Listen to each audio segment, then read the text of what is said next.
If you would take your seats. One interesting exercise you could think about, especially those people sitting on this side of the audience, is that we need to take you a bit out of your comfort zone. So if you see an empty row next to you, feel free to stand up and move a bit this side, okay?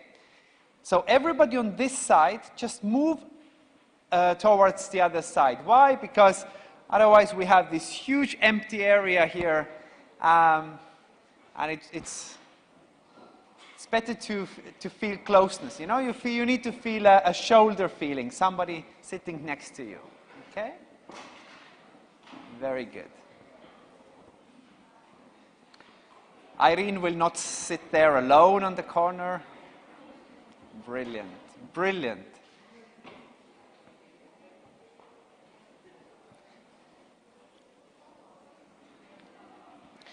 Very good. We are going to continue now, but before that I would like to know where are we standing on the scale of energy.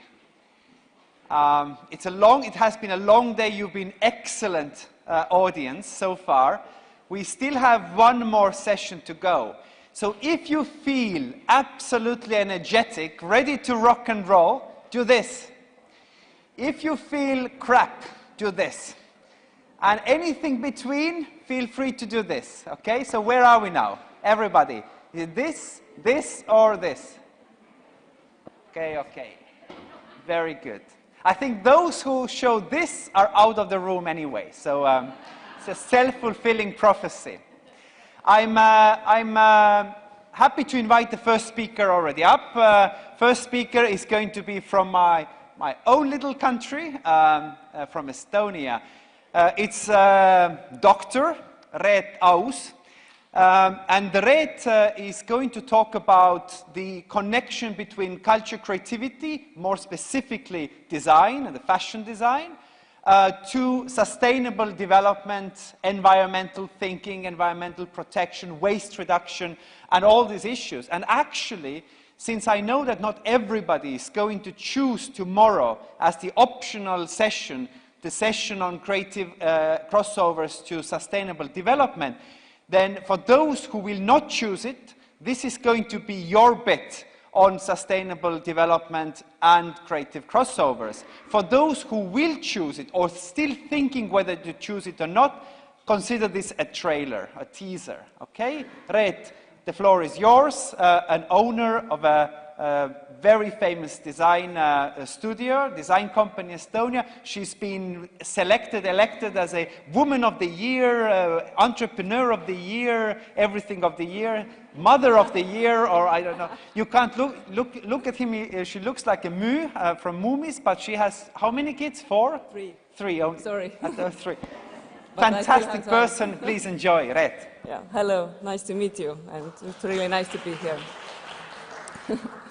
So I will talk very shortly about the practice, what we have done last 3 years. And the company I'm presenting today is Aus Design. So what Aus Design does differently, it's basically we are combining design and environmental sciences, and we take the knowledge what we have and we go to production and try to implement upcycling into the bigger processes, let's say that.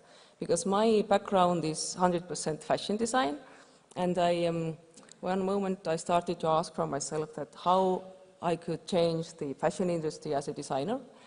And what I found out there is like 2 types of problems, social problems and environmental problems. As a designer, it's very difficult to deal with social problems, and then I focused to environmental problems. So basically, I started to make my own collections after my MA, and the first upcycled collection I launched 2007. That was made from post-consumer waste mostly. And from that year, we have been really constantly working with the topic called textile waste.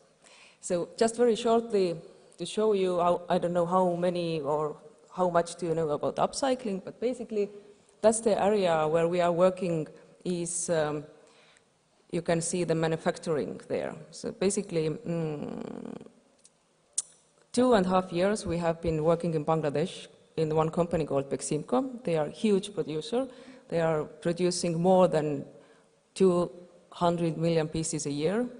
And we started this kind of like analyze with them. We analyzed all the production, all the material streams they have, and then we made waste analysis as well to understand how we could bring the leftovers back to the production inside the company, inside the house. And that's basically upcycling. And what we figured out that there is mostly 3 different types of waste they have in mass production. It's cutting leftovers, roll ends, and overproduction. And even the company we have been working with, as I said, it's really big. They didn't know the information before we did the analysis there. So, and the overproduction is 3 to 5%. It's always there. This company is really efficient. They have done a lot of work to be more and more efficient every single day, because it's for them the waste is a huge problem, because if you go to Bangladesh, they don't have waste management. So basically, our calculations show that it goes up to 40%. About everything they create stays there as a waste. So why industrial upcycling is sensible? It's mainly because of that you don't have to invest for the technology. You can actually use exactly the same production base, just through little using, let's say, design thinking, a little bit looking over or redesigning the way how you are producing. You can actually go to every factory and make it happen, or you can go through a brand. Then you have to implement the upcycling design already from the designing process, which is very, very easily doable. So what we figured out that it goes up to 52% that we can reduce waste working with the method called upcycling. And then I very shortly show a few case studies, what we did. Here is one of the first samples we did. In that case, we went into the marker. It means that when the factory is cutting out the original product, they cut out our product as well. So basically the material from the cutting table goes already, our material goes from the one tore out, and the other one goes to the big production. And one thing what we always do is LCA for the single item what we produce. We calculate the environmental impact compared with a similar product made from the virgin material.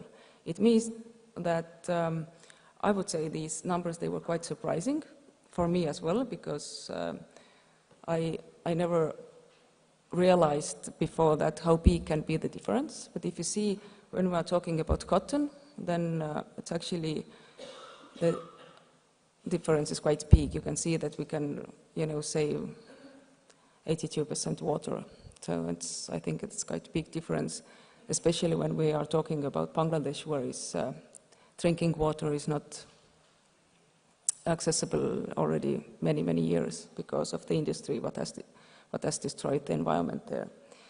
So here is one sample just to show how it would be nice to go in through the other brand. It's basically one Primark dress. We just took the pattern and made an upcycled version out of it. And then we calculated how many pieces we could make more from the same amount of fabric. And you can see the outer quantity and the fabric production, and quite nice. Some more pieces could be done. And there is one more number I would like to show is as the material is stencil. It's cellulose-based fiber. So the water what we have saved is 10%. It shows actually how bad, or how to say, cotton is. Cotton really uses a lot of water. So man-made fibers are, in this meaning, like much better. And here is one more sample. It's about first time we made big quantity, 23,000 T-shirts.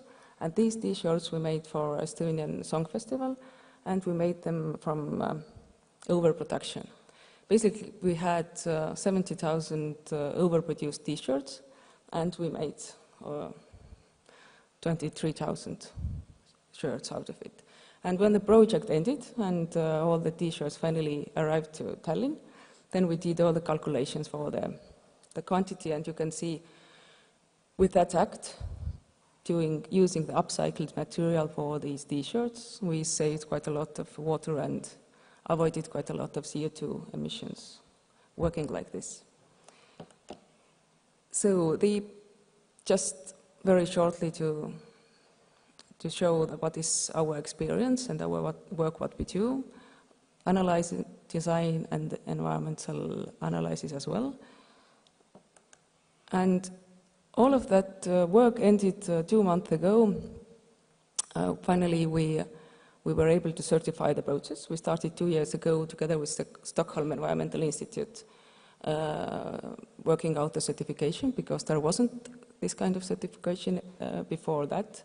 And the end of last year, the audit went into the Beximco, and a month ago sent out the audit with the certification. So we had this kind of very happy moment that it's now like valid certification, and we can go and certify different products or productions or whatever. It's working, and it's finished in that nice way.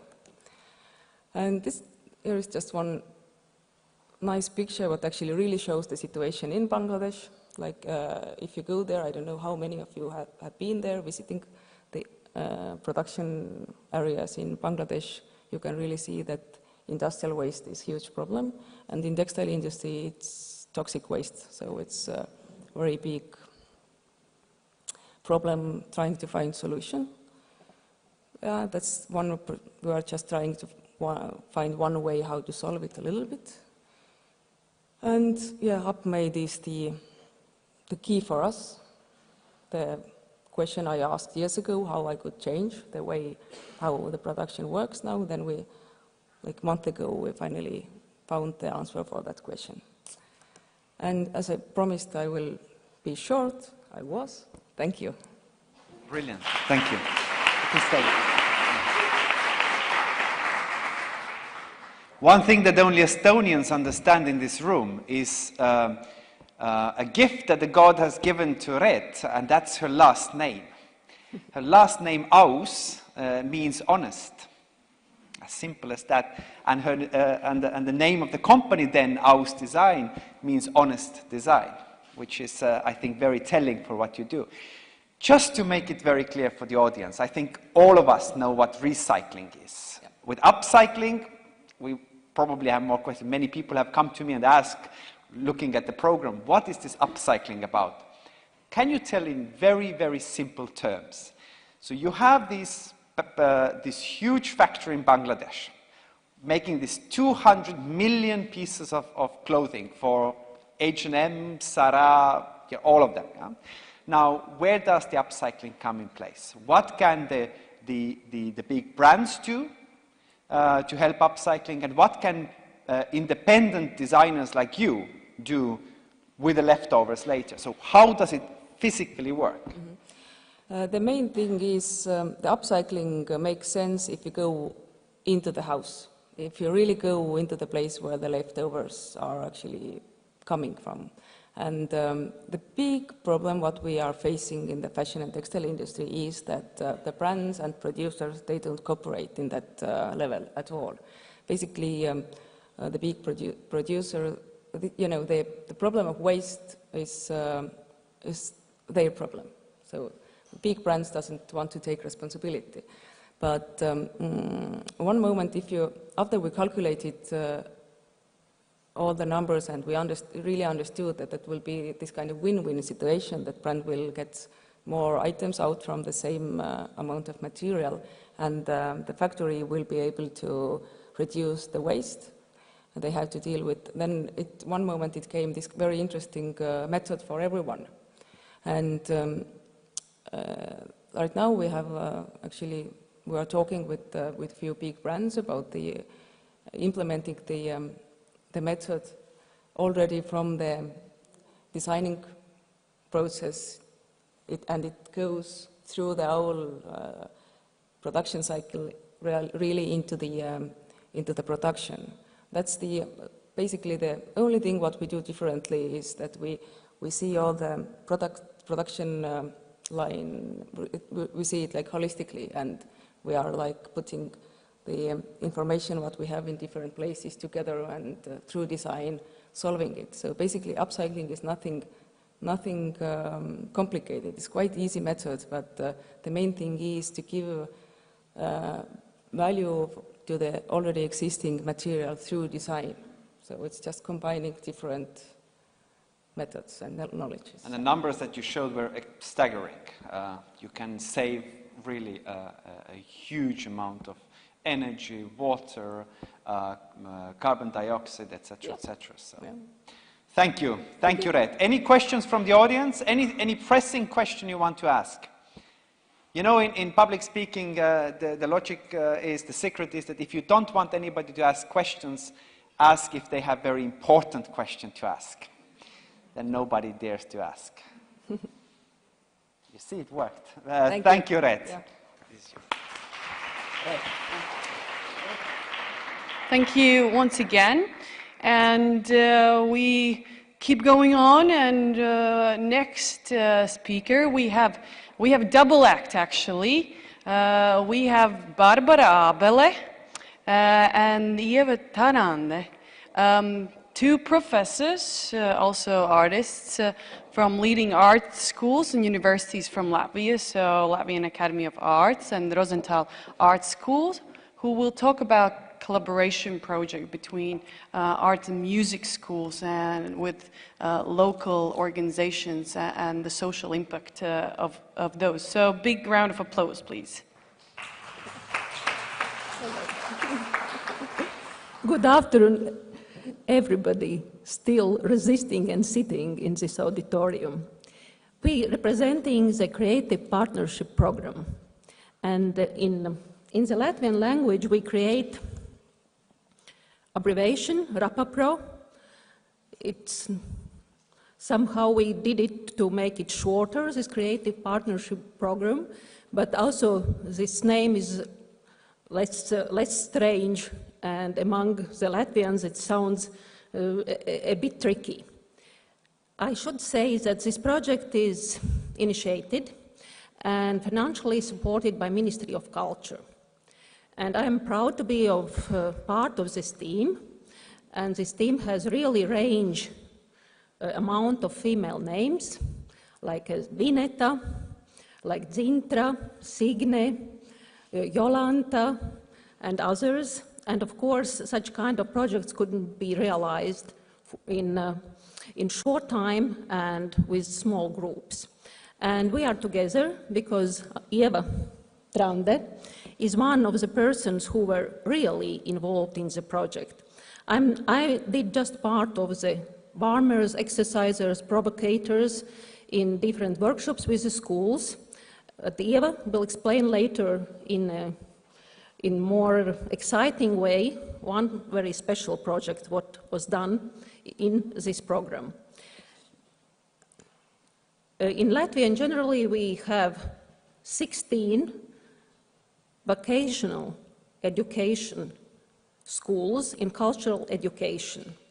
And we are quite proud with this, because in that way, we have excellent coverage all over our small country.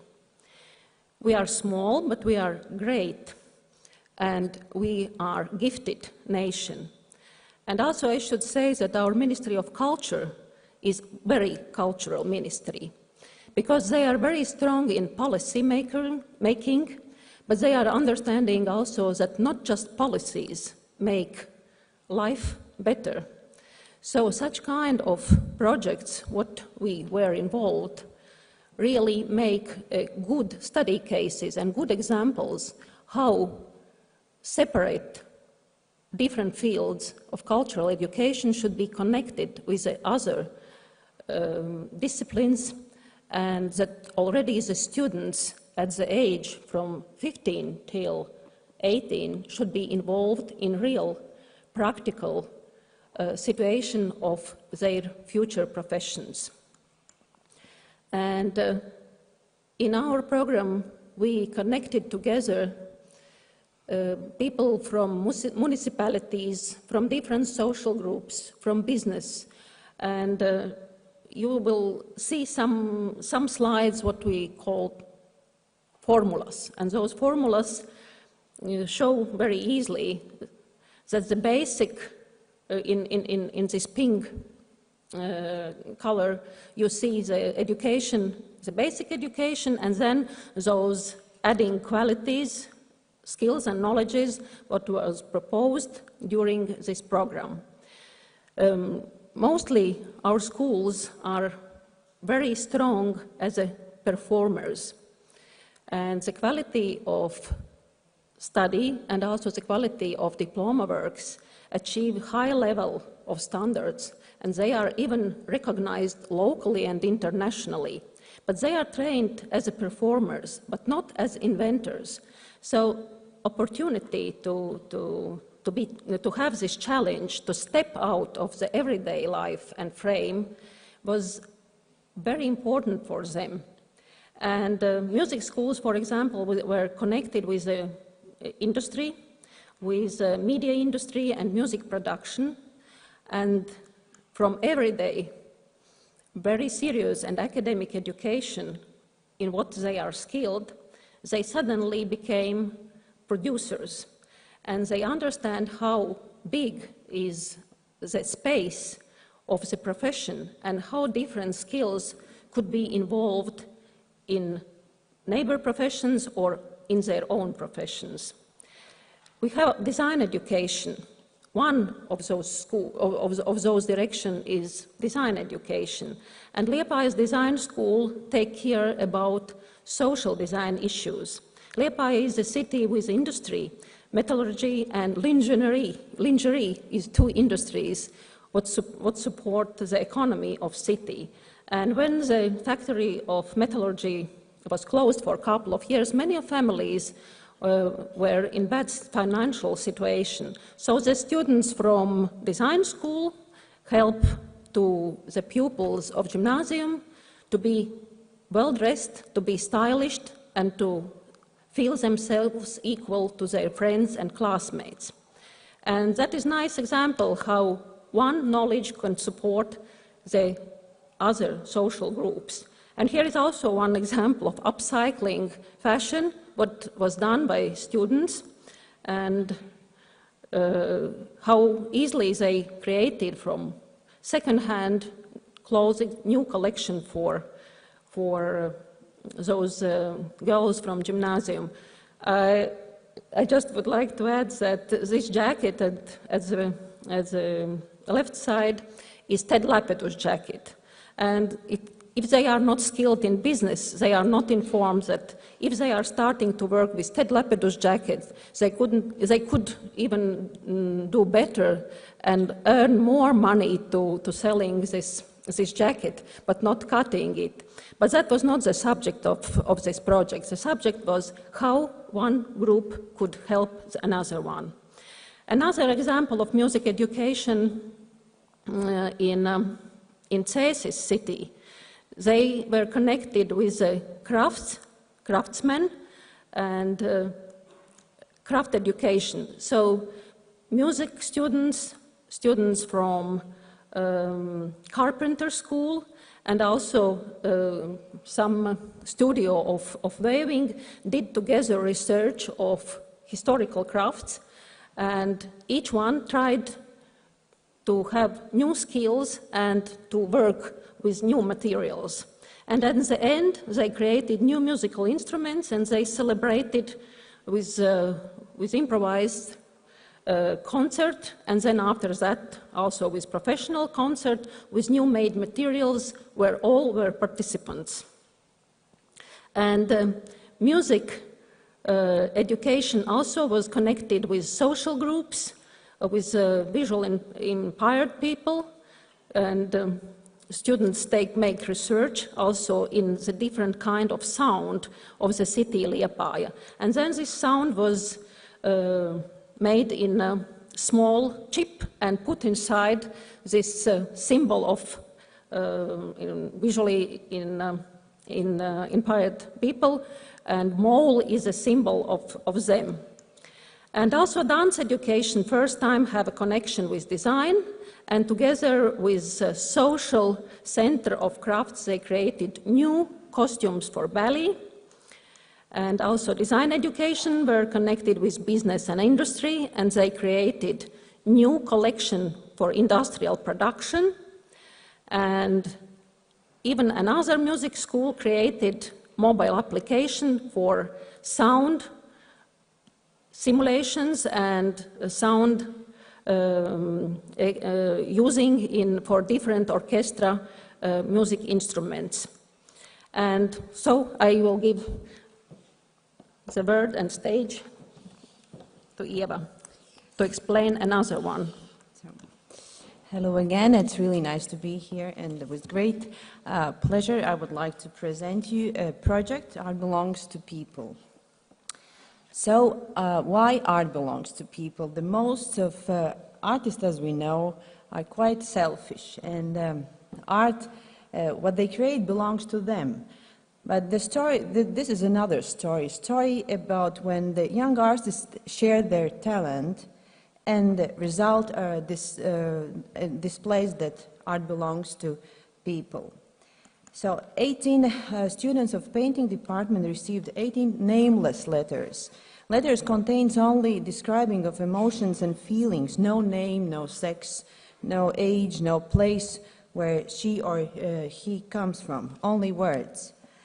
The letters were giving in no particular order to students, and it was very important and interesting.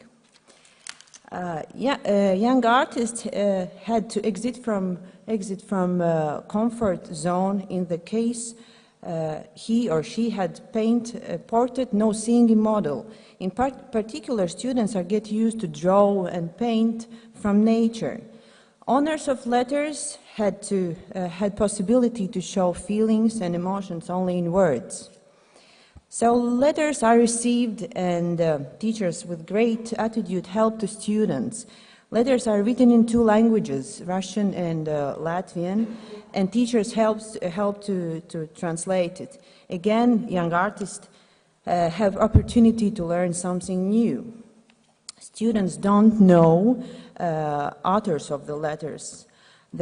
They are 18 beautiful ladies from jail. Women know that artists are painting a portrait of them following a letter, following only words, emotion, feelings. They are waiting for to see picture and to meet artist. I was like a bridge between both sides, and it was really exciting and very nice to see emotions. What young artist is creating a picture based only on words, only following a letter. Meanwhile, women are introduced to portrait of diversity. As we will see, the portraits are very different.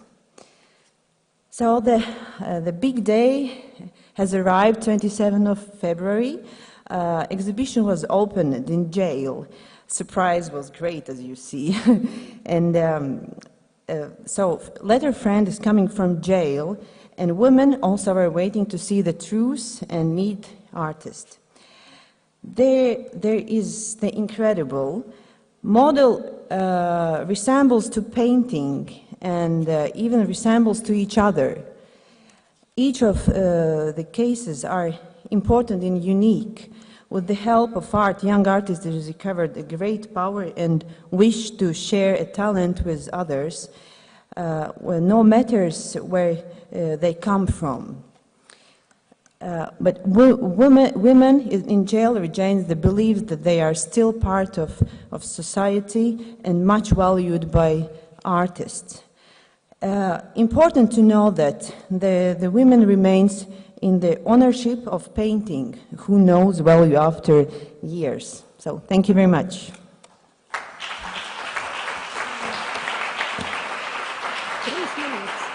Yeah, thank you. Thank you so much. We are unfortunately running out of time, so we are looking forward to have a longer discussion at the reception. But now I would like to invite to the stage Fern Potter. We heard a lovely already example of government officials engaging in a dance, and while Fern is getting on the stage, I would like to ask you to put whatever you have on your laps on the ground now. That includes laptops, phones, notes, pens, everything. I'll give you a couple of seconds. I still see quite a few notebooks on your lap. Okay, great.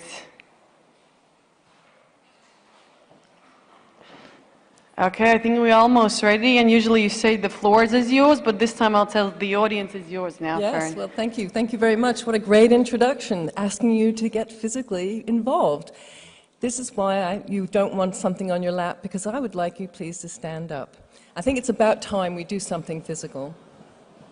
I always tell my students, I used to be a dancer, I teach through dance. So just stretch up really high, reach up. It's a beautiful space here. I want you to put your focus up there, reach, and then let it go. And again, reach up, reach, and then when you let it go this time, let it go. Oh, that wasn't very good. Let's do it one more time. Reach, and then one more time. Reach, and great. Now just push the air in front of you with right arm and your left. Oops, I got my mics. And the right. And now press that air. And then just push the air out to the side and the other side and the side. Watch your neighbor. Give a little shake out. Shake out. Now actually acknowledge your neighbor. And acknowledge your neighbor. And then gather up the air around you. Reach up. And then release it out. And you can sit down now, thank you.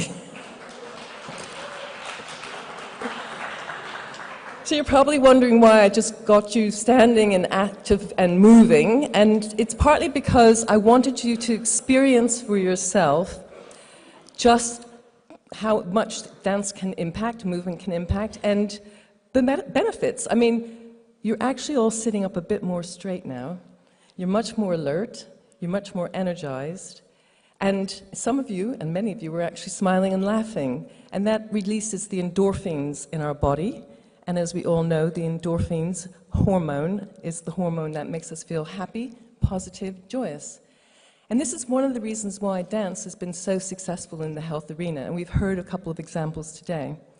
It's been used for people. In this case, you've got cha-cha-chas for people who have cancer, to help them overcome their feeling of depression and generally illness that associates with cancer.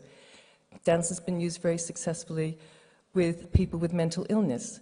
It's been used very successfully with people with Parkinson's.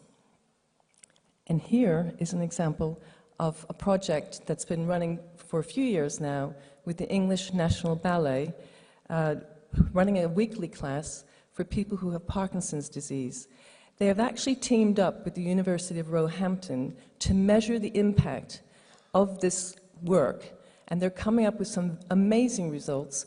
Not surprisingly, how it actually helps the people with Parkinson's overcome their stiffness, and I don't know if you know, but Parkinson's sufferers actually have a lack of dopamine in the body.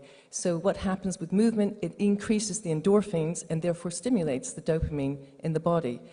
They're doing all sorts of measurements, and the reason why this is important is that we need this kind of evidence to make our case, in our case in the UK, the NHS, where we can lever funding for dance projects that actually make a difference to people who have different health needs. Older people, dance for dementia, or just older people in general, who, as we all know, we get a bit older, balance is an issue, stability, agility, and dance has been known to overcome some of these symptoms, therefore reducing the risk of falls. And again, if people don't fall, or are less likely to fall, they're less likely to be a burden on the NHS. Now, we had an example this morning about how how the cultural projects can be used in terms of social inclusion and marginalized societies, the Il Sistema project that was mentioned this morning. There's been many, many projects using dance as well. And this picture is a picture from a project that the Birmingham Royal Ballet did with a group of young people at risk, Ballyhoo, in 2006. They worked over 20 weeks with a group of young people at risk. These people were actually, some of them were actually drug addicts, a number of them were not in education, employment, or training. In the UK, we call these people NEETs. But they were, in one way or another, disengaged with their communities. They worked alongside the ballet dancers, and together they performed Romeo and Juliet for the public. Now, it was a huge success. Not only was it critically, aesthetically a success, but it was also a success in transforming the lives of these young people. Many of them, for a start, because they were so busy rehearsing and practicing, stopped taking drugs. They got motivated because of the rehearsal process and working together, so it helped them feel more comfortable with others and building team skills and creative problem skills. And generally, it just brought them together. And they will say, a number of them, it just transformed their lives entirely. And in terms of the learning and education, we had some examples. Nikki was talking earlier about how creative subjects can really make a difference with young people. And in fact, one of the things that you all showed me just now was you weren't afraid to take a risk, and that's great, because as soon as you're not afraid to take a risk, then you're not afraid to fail. And actually, there is no such thing as failure. Failure is just not doing something right the first time and getting it right for the next time and learning something from your mistakes. And this picture is actually from Youth Dance England's National U-Dance project, which they run every year. It involves thousands of young people from across the country. It gets young people up and dancing, exercising. In fact, there's been a bit of research done that the lack of exercise is now deemed to be much more damaging to a person's health than being obese. But we do know that one of the things that dance does for young people is it does help to tackle childhood obesity. You start young, they will learn and maintain a movement regime. And it does keep you a bit healthy, because you do need energy and the right sort of energy to keep dancing. So this picture actually shows that in this project we work with people who have young people with disabilities and able-bodied dancers as well. But the example I wanted to talk to you today is about how I used a dance project that worked with a business partner. And this is many years ago when I entered into a sponsorship partnership with Gordon's Gin. They were based in Essex at the time, and I was director of Essex Dance. And we entered into a sponsorship partnership. And the managing director said to me, I don't want just any old sponsorship project.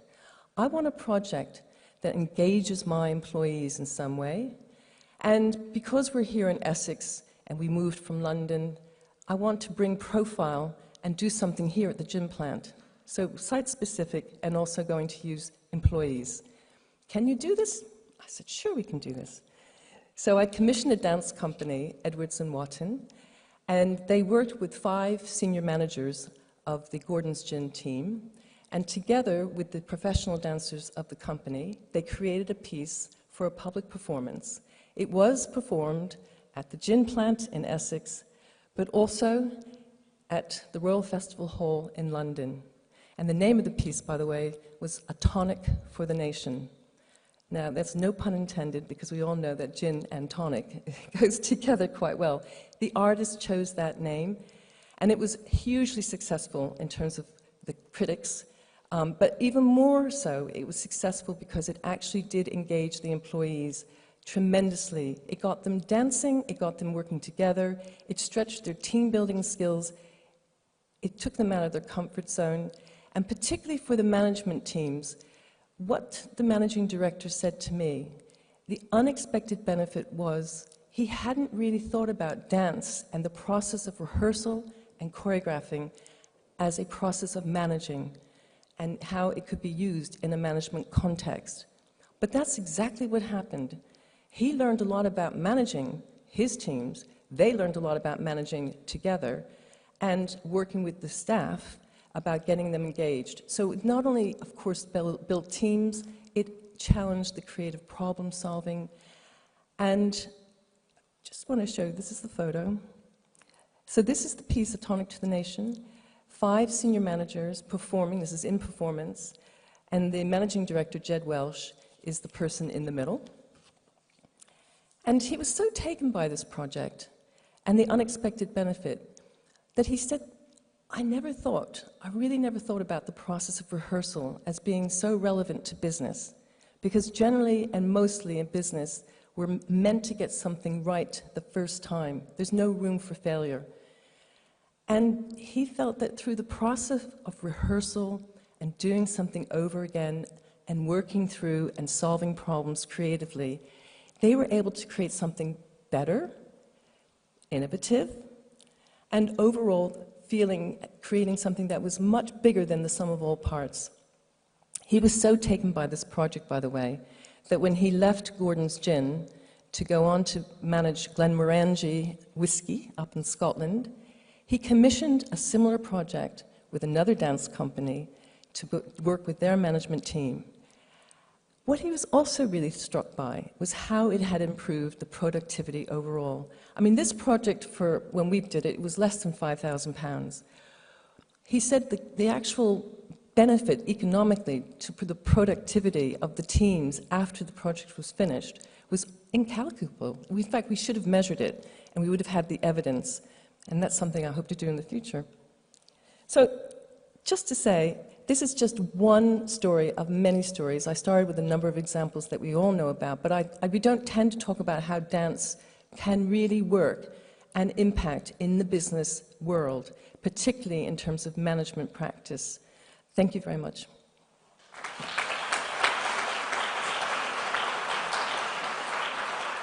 Thank you, Fern. Thank you so much. I think it's a fabulous example and one that we couldn't have easily imagined, because if you say dance and business, it would really take some time for me, at least, to come up with a way to join these two. But then, just as a one question from my side, I think you've shown a wonderful case, and working for business companies, a lot of them here in Riga, I could totally imagine many of them be like, oh, this is a wonderful way for, team building and increasing productivity. Where do I start? What do I do? And I think the second related, or kind of the same question, is how ready are artists or dancers on the other side to take up that role and say, so here's the program, this is how we're going to go about it? Okay, thank you. It's a good question. Where do you start? Well, one of the things I will say just before I answer that entirely is that I found out after the fact that, very recently in fact, Jed Welsh, the managing director, had had no experience in dance before we got into this project. So we were starting with a point of view where somebody didn't really know about the art form very much. Where we started was the objectives of what the company wanted to achieve. He actually said, look, we've moved from London. We used to be the gin plant based in London. In fact, if anyone's old enough, the old brand for Gordon's Gin was London's Gordon's Gin. It was now in Essex in a new plant. So for him, raising the profile of being in that new community was paramount. He also felt that he needed to do something to stimulate and motivate his staff to get interested and, working on a production line. I don't know how many of you have ever been to a factory where there's a production line, and day in, day out, you have just bottles going down this production line. It can be pretty boring. So it was, how can we get people out of that regime and getting them to think differently? Indeed, we actually commissioned another piece, just to say, that used that movement of the bottles as an idea for a piece of choreography that happened as well at the gym plant. So we were taking his objectives and then thinking in terms of a dance organization, how we could address that. In terms of the dancers, well, the choreographers that I worked with, Jamie Watton and Fiona Edwards, I mean, they were very receptive to that. And admittedly, they were working with non-dancers, so the movements that they were going to give for performance to the senior management team, who are normally, like we are today, sitting down, had to be considered and thought through. They had an idea of what they wanted to do, and they actually created that section that I showed you, was part of a very complicated, very choreographed and complicated piece, within the piece, for the senior management team. So it was thought through about what we could do, or what they could do with dancers who had less movement experience than his professional dancers. I mean, I would argue really, the point of view, and I say this to the dancers that I talk to, nothing in life really happens without choreography. I love this box, by the way, because if you notice, we're choreographing something here. If we had had technology mark each time we had thrown this box, and then asked a dancer to create a piece based on where the box was going, it could be quite an interesting piece. So it's actually saying to the dance community, you too think out of the box to make this work.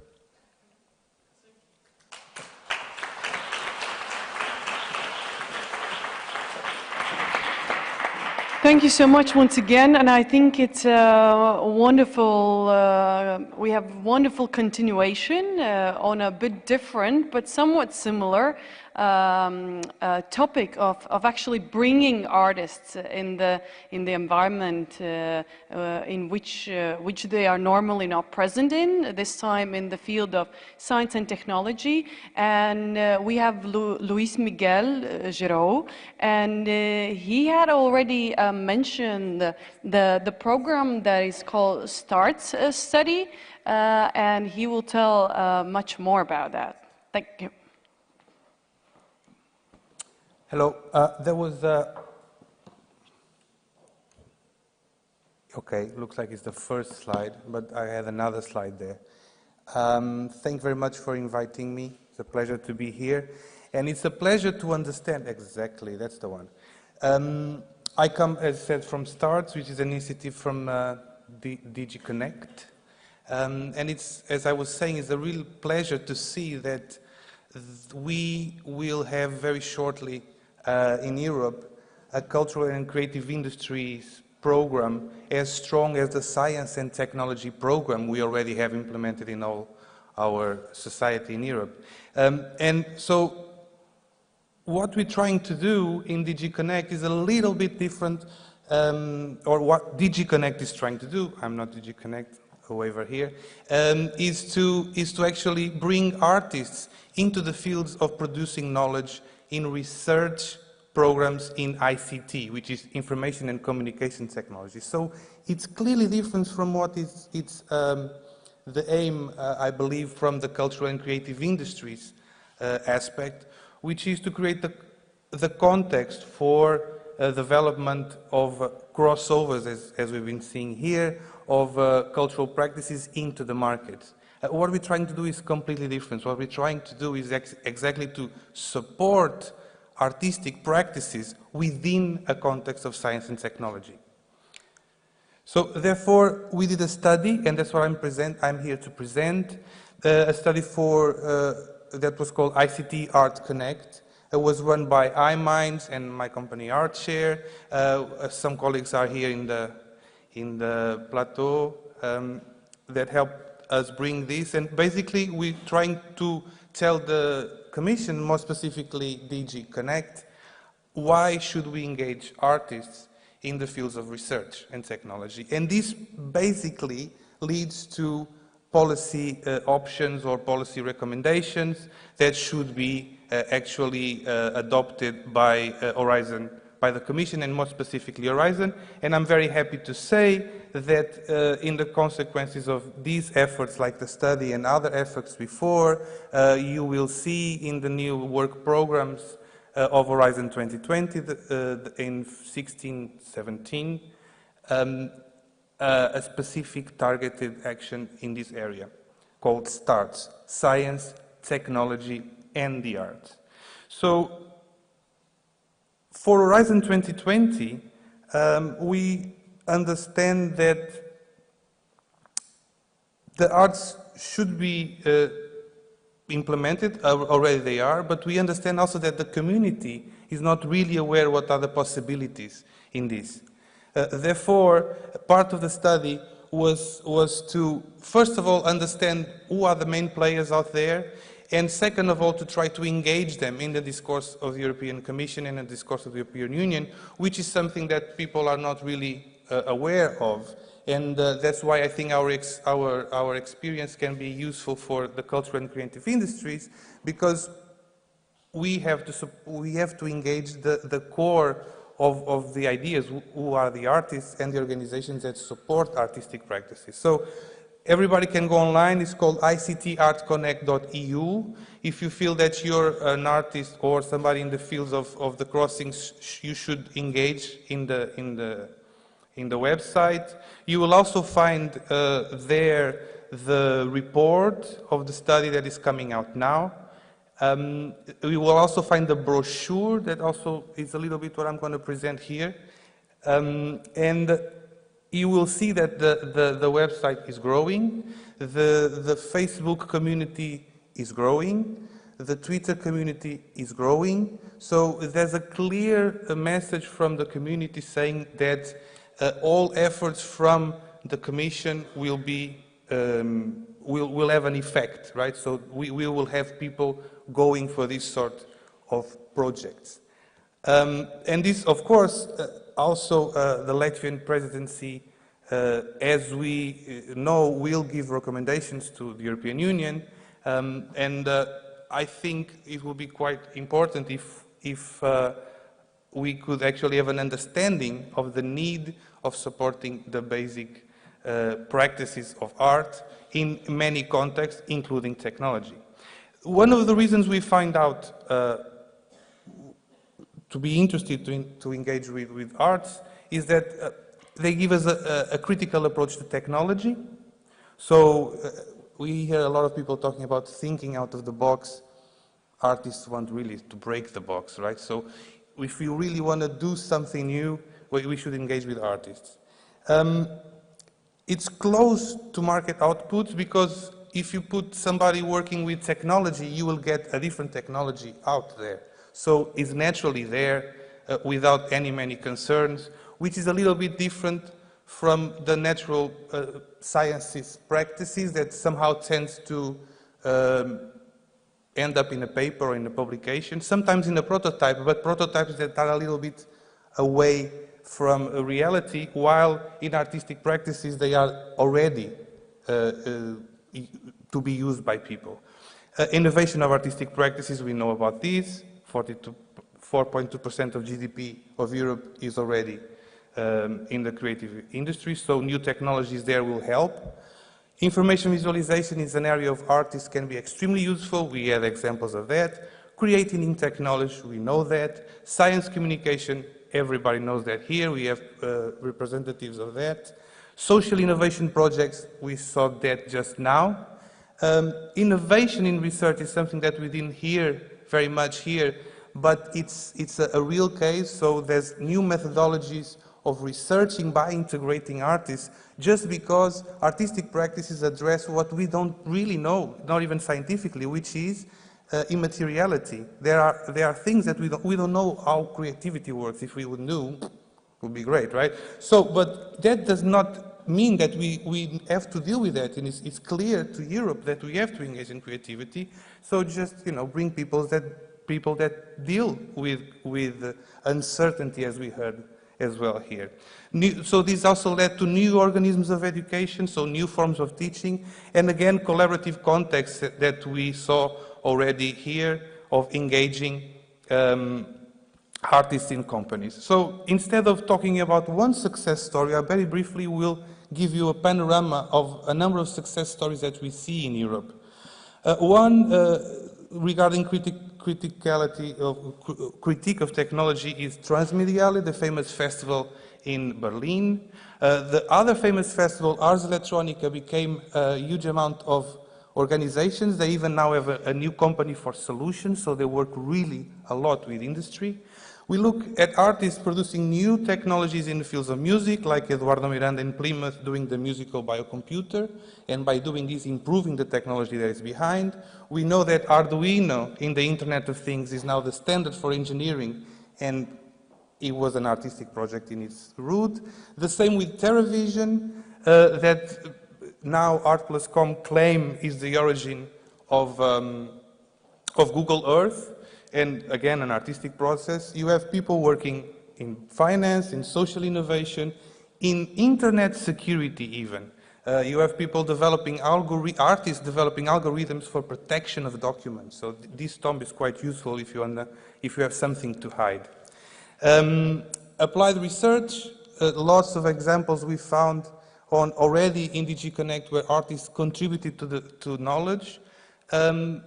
New models of education, knowledge transfer in the case of Ābele University that brought up 3 universities together with the tune of bringing art, science to meet technology and business. So artists involved with technology produce actually solutions to society. And of course the Planetary Collegium from Roy Ascott, that is the brand new model that has been replicated even in China. I would like just to finalize with a new initiative that is going to start in Belgium. It's called Gluon, and is a program that exactly looks into bringing these sorts of ideas into place and to finance the interaction between artists and industry, or industry and technology through catalyzation of artists. There's people from Bazaar, Christophe Diaga is here, so go and talk to him and ask a little bit more about that. There's the famous Creators Project from Intel that you all know. It's online. They fund a huge amount of technology-driven artistic projects. And of course, we should not forget that in Riga, we have RIX, which is a new media art center here in Riga that has been actually doing a lot of work in building the arts into the fields of science, technology, and technological development, and societal innovation.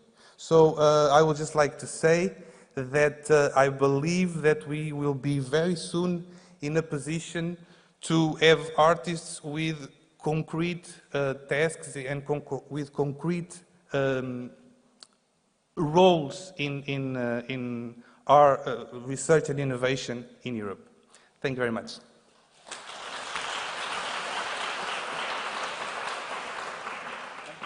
Thank you. Thank you for giving this palette of different examples. As a last speaker of today, to wrap up with something very different. From here, a doctor,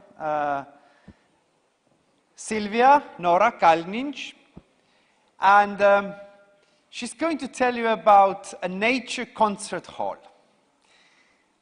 I was reading about it from this side and from that side, and I think this is something very magical. I hope that after the last speech we will get to know more how culture can contribute to the raising awareness about environment where we live in. So the floor is yours.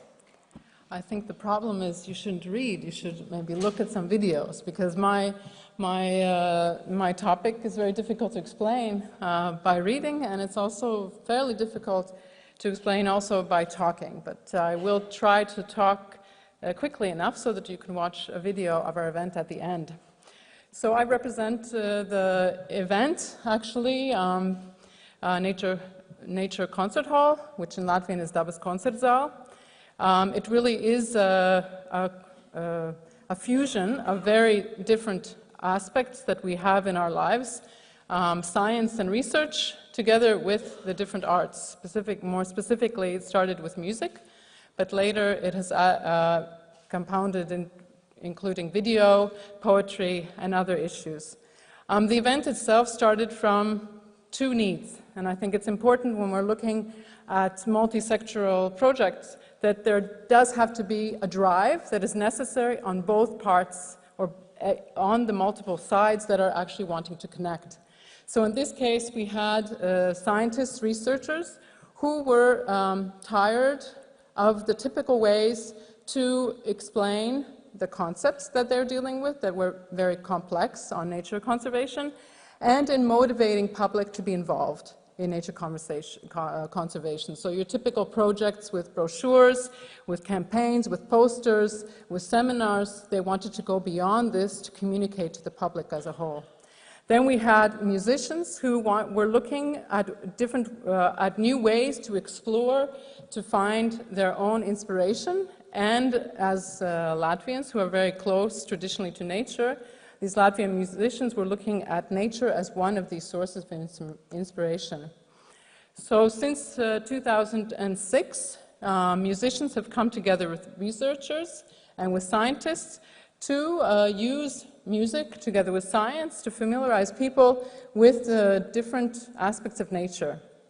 The basic concept has been to take one specific topic, one specific species each year, which helps in the sense that we have the empathy, and humans are akin to empathize, and with this empathy we increase the interest and thus also the activity of the person after the concert to be interested in conserving and doing something for the nature around them. So within the past 10 years we've had 15 public concerts which are organized. There's no entrance fee for the concerts. And then we've also hosted some private events with the music that we've generated. The event is split up between the science part, which are workstations, educational workstations, where the people come before the concert to understand the topic. And then when it's nightfall and it becomes dark, then the music begins and it turns this educational part that the person has captured is emotionalized, and it generates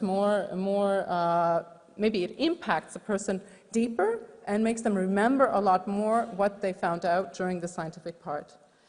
We also use poetry within our concept, and this homogeneous mix of these different things helps to absorb some very complicated concepts on nature and nature protection. The main issue that why we started this was because the complexity in sustainable development. So continually in our society, the need to save nature is juxtaposed against economic, touristic, social issues. And usually nature loses because there's social constraints, there's economic drive, and actually, in fact, they don't have to be set against each other. So our feeling was that we do have to ingrain more deeply in people the concept of sustainable development, so that then when they are confronted through their local municipalities, through different decisions that need to be made in the country or on the municipal level, they are confronted with a need to make decisions about planning, about educational issues, about social issues, that they will have ingrained in them the concept of sustainable development and this balance between the economic needs and the social needs and also nature.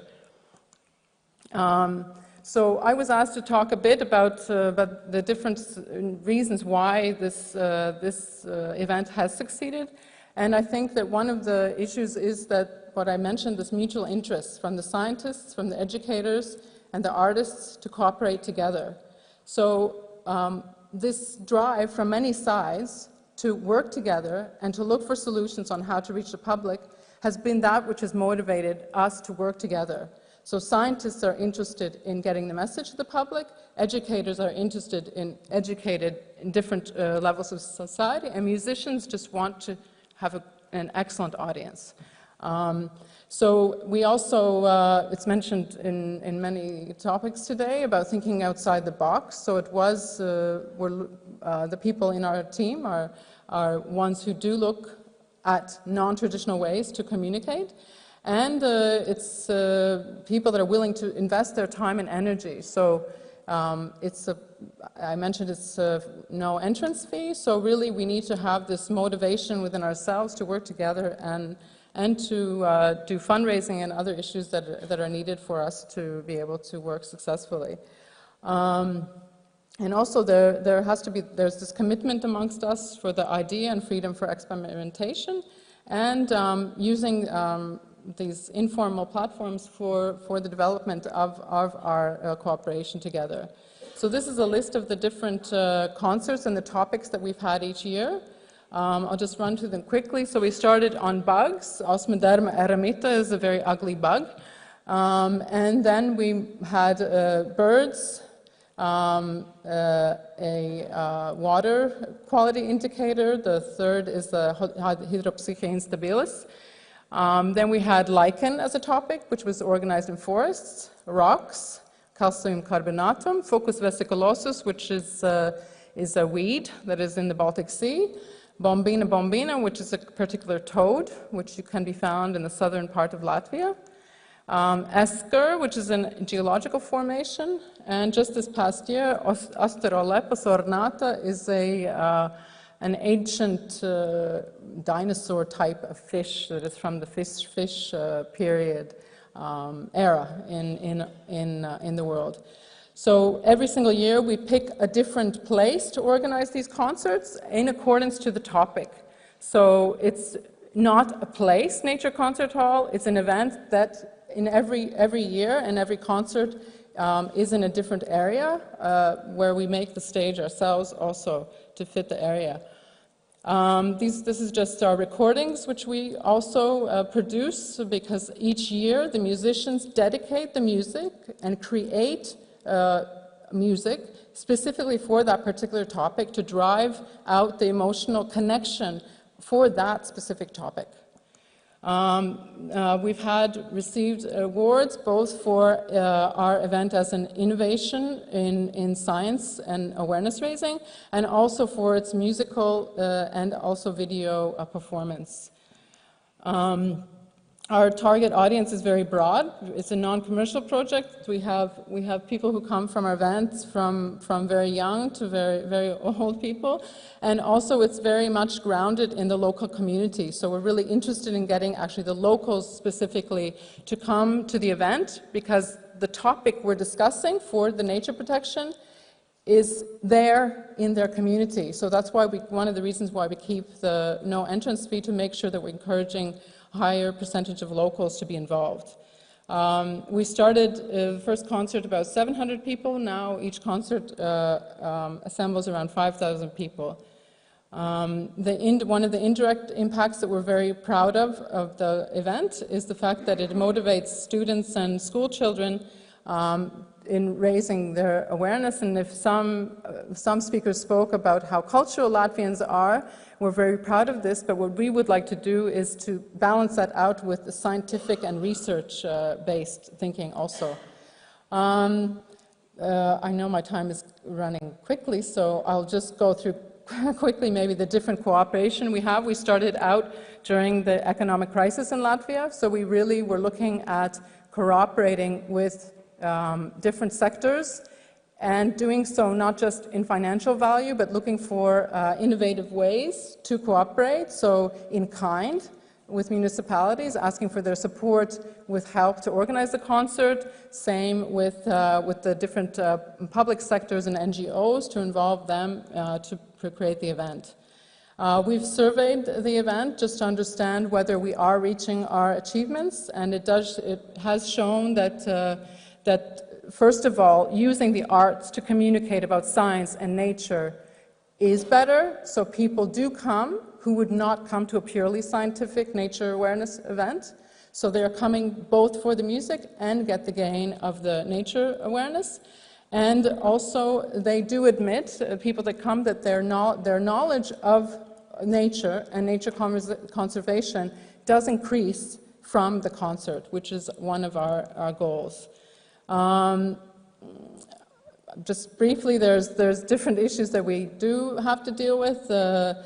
We do organize the concerts basically in the middle of nowhere, so there are challenges in regards to electricity and access roads, and here definitely the previous speaker was talking about technology. culture is not possible without technology, because we do need good sound and we do need good lighting. So we definitely have to work with the technology issues. These are just the added benefits that we have, that we've seen over the years, that we have an integration of society, because our music does not use a language. You can feel it no matter what language you speak, and so we see this integration of society, of the different groups that we have, both in Latvia and also visiting people who are able to participate. Also the social integration, the different ages we have, people getting involved and being interested in nature awareness.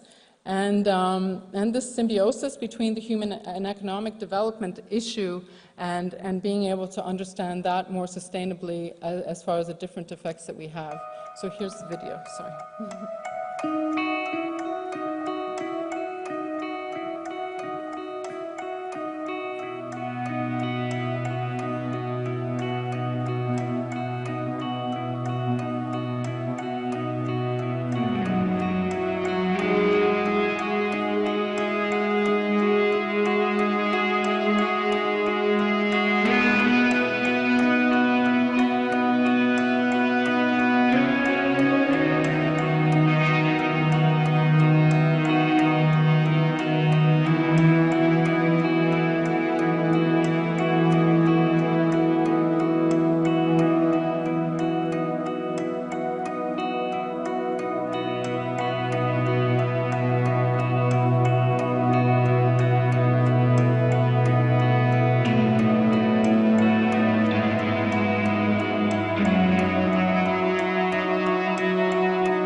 I will keep now on this color.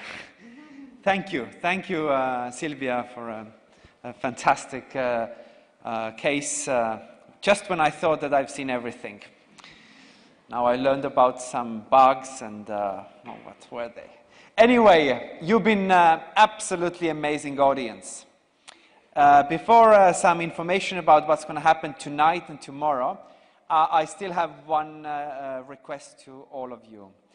Look around you, find the closest person that you haven't really met during the today. So don't even look at your neighbor, look in front of you or behind you, okay? Just find somebody or cross over to that person, okay? Quickly, okay? I want you to use 1 minute and please tell this person, listen, tell this person that you haven't met yet. Tell this person first your name, and secondly, tell this person what is the one thing that you will take away from today's conference, okay? And then ask this person, if the person doesn't tell you yourself, what does he or she takes away from today, okay? So one thing that you take away and one thing that the other person takes away, okay? Please, you have 1 minute.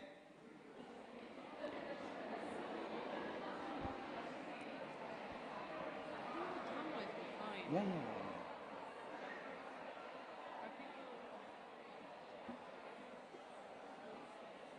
We are okay, I think.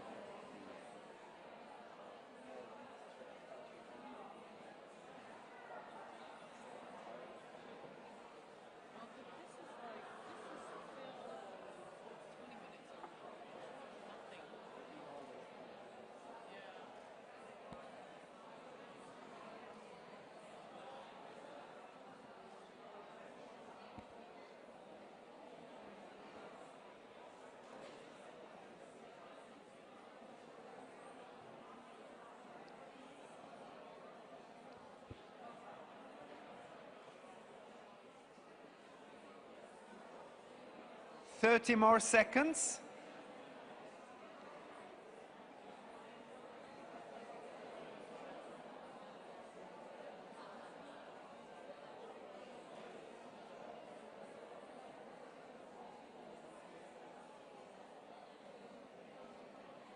Brilliant, brilliant. You know what? You know what? I think that the energy in the room now is so good that I think we're going to reorganize the entire tomorrow and have the entire tomorrow in this format. Okay? We don't need anyone here, actually. We're going to only have you talking to each other. I think there are more examples that, you know, you can share between yourselves. From me, the very last thing to say is about tomorrow. So we expect everybody, all of you, to be here in this room 9:15. Well, I say 9:15, you here 9:30, we start 9:45, that's the way. So I keep on insisting, 9:15 here in this room to start. Great things are going to happen tomorrow, but great things are happening tonight. Zana, what's going to happen tonight? Yes, I think we already started the happy hour just without drinks, but it's a great beginning for the rest of the evening, which will take place just across the street at Latvian Railways Museums, beautiful building on its own. And you have seen bits and pieces of both Latvian arts and culture and technology and industry. You will see much more of that. You sort of will get a real taste of Latvia, be it traditional food, music, and different projections of different cases. So everybody's welcome at 8 o'clock, and the rest is up to you. Enjoy the evening. So when you go Yes. out from the main door, here, main entrance, so it's here, you turn left, and that's the building. So the left building, Brick building, exactly. yes. Brown brick building. At 8 o'clock, so it's walking distance from your hotels, okay? Thank See you you. there. See you tomorrow.